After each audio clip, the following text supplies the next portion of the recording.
రాజారెడ్డి గారు కొడుకు రాజశేఖర రెడ్డి గారు నాకు బాగా పరిచయాలు గనక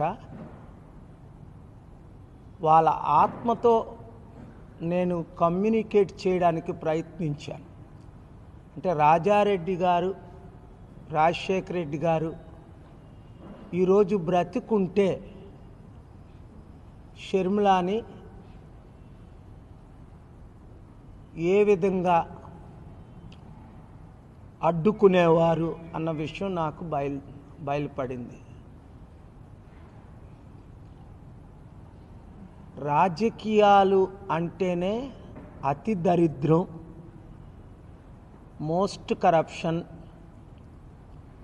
అసలు ఇంత దరిద్రం అయిన రాజకీయాలు 200 దేశాల్లో మన దేశంలో తప్ప ఇంక ఏ దేశాల్లో ఇంత డెమోక్రసీ పేరు మీద ఇంత ఘోరమైన దుస్థితికి రాజకీయాలు చేరుకుంటాయి అని నేను అనుకోలేదు. నిన్నట రోజున రాజారెడ్డి గారు రాజశేఖర రెడ్డి గారు ఆత్మ తీవ్రంగా ఘోషిస్తుంది. రాజారెడ్డి గారు కొడుకు రాజశేఖర రెడ్డి గారు నాకు బాగా పరిచయాలు గనక వాళ్ళ ఆత్మతో నేను కమ్యూనికేట్ చేయడానికి ప్రయత్నించాను. అంటే రాజారెడ్డి గారు రాజశేఖర రెడ్డి గారు ఈరోజు బ్రతికుంటే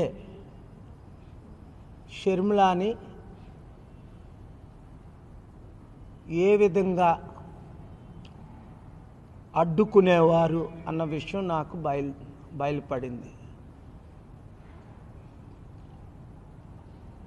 రాజకీయాలు అంటేనే అతి దరిద్రం, మోస్ట్ కరప్షన్. అసలు ఇంత దరిద్రం అయిన రాజకీయాలు 200 దేశాల్లో మన దేశంలో తప్ప ఇంక ఏ దేశాల్లో ఇంత డెమోక్రసీ పేరు మీద ఇంత ఘోరమైన దుస్థితికి రాజకీయాలు చేరుకుంటాయి అని నేను అనుకోలేదు.